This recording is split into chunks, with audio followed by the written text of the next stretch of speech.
84 লক্ষ যোনি ভ্রমণ করে আমরা এই দুর্লভ মানব শরীর পেয়েছি। এই মানব জীবনটাকে উন্নত করতে গেলে আমাদের কিছু কিছু কর্ম করতে হবে, যে কর্ম আমরা করি না। সেই কারণে আমাদের এই যে মানুষ শরীর তো পেয়েছি, কিন্তু আমাদের বিবেক আত্মা নিকৃষ্ট হচ্ছে। আস্তে আস্তে আমরা খারাপ পথে এগিয়ে যাচ্ছি। ভালোর পথে এগোতে হবে, সেই চেষ্টা আমাদের করতে হবে।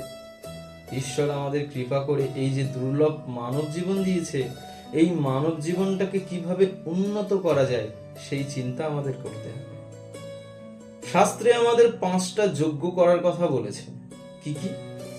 ব্রহ্মযজ্ঞ, দেবযজ্ঞ, পৃতযজ্ঞ, নৃযজ্ঞ এবং ভূতযজ্ঞ। এই 5টা যজ্ঞ বলতে যে কাঠ ধরিয়ে, ঘি দিয়ে, আগুন জ্বালিয়ে, বেলপাতা বা যজ্ঞডুম্বুর বা অন্যান্য সমিদের আহুতি করা, সেটা নয়। এই যজ্ঞ বলতে 5টা কর্মকে বোঝানো হয়েছে। প্রথমে কি বললাম? ব্রহ্মযজ্ঞ। ব্রহ্মযজ্ঞ কি? সূর্য উদয় হওয়ার আগে আমাদের বিছানা ত্যাগ করতে হবে। অর্থাৎ বিছানা ত্যাগ করে আমরা নিরন্তর ব্রহ্ম, নিরাকার ব্রহ্মকে উপাসনা করব। সূর্যের চারিদিকে পৃথিবী ঘুরছে কোনো এক শক্তি বলে। এটা কোন শক্তি? সেই নিরাকার শক্তি, সেই সুপ্রিম পাওয়ারটাকে আমরা আরাধনা করব।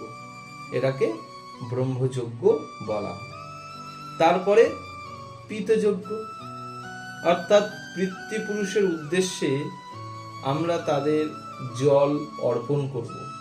দেখে থাকবেন সিনেমাতে বা কোনো সিরিয়ালে, ঋষিমুনিরা 1 কোমর জলে দাঁড়িয়ে, অর্থাৎ গঙ্গায় গিয়ে 1 কোমর জলে দাঁড়িয়ে তারা সূর্যদেবের উদ্দেশ্যে, সূর্যলোকে মুখ করে তারা এই হাতে করে গঙ্গার জল নিয়ে তার পিতৃপুরুষের উদ্দেশ্যে জল অর্পণ করে।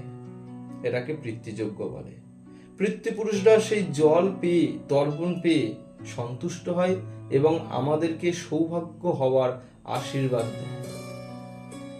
তারপরে কি করব? স্নান আদি ক্রিয়া আমাদের সম্পন্ন করে আমাদের দেবালয়ে যেতে হবে। নিজেদের কিছু খাওয়ার আগে ঈশ্বর আছে, পরমাত্মা রয়েছে, তাকে ভোগ নিবেদন করতে হবে, তবেই আমরা সেবা পাব। আমরা যদি ঈশ্বরকে ভোগ নিবেদন না করে নিজেরাই আগে ভক্ষণ করি, তাহলে পাপ ভক্ষণই হয়। তো সেই কারণে আগে ঈশ্বরকে সেবা করতে হবে, তারপর নিজেরা সেবা করতে পারব। এরপরে যেটা বলা হয় ভূতযজ্ঞ। কথায় আছে, শাস্ত্রে আছে, অতিথি দেব ভব। অতিথি দেবতার সমান। বাড়িতে যদি কোনো ব্যক্তি আসে, সে ব্যক্তিকে আপনার সাধ্য মতো আপনি কিছু খাওয়াবেন। বাইরে ঘাটে গেলেন, কোনো ভিক্ষুক আছে, যে প্রকৃত ভিক্ষুক, খাবারের প্রয়োজন আছে, সেই ভিখারিকে আপনি অন্ন দান দিলেন, অর্থ দান দিলেন, এটাকে বলা হয় ভূতযজ্ঞ। নৃযজ্ঞ কি?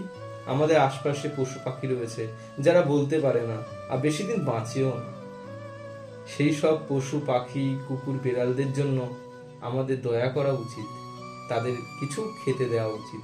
তারা অবলা জীব, মুখে বলতে পারে না, কিন্তু তাদের উপর অত্যাচার না করে বরং তাদেরকে যদি আমরা কিছু খেতে দিই, তাতে আমাদের কল্যাণ, আমাদের আত্মার উন্মেচন হবে, আত্মার উন্নতি হবে এবং জনম জনম আমরা ভালো থাকতে পারবো, এই বিশ্বের কল্যাণ চাইবো। নমস্কার।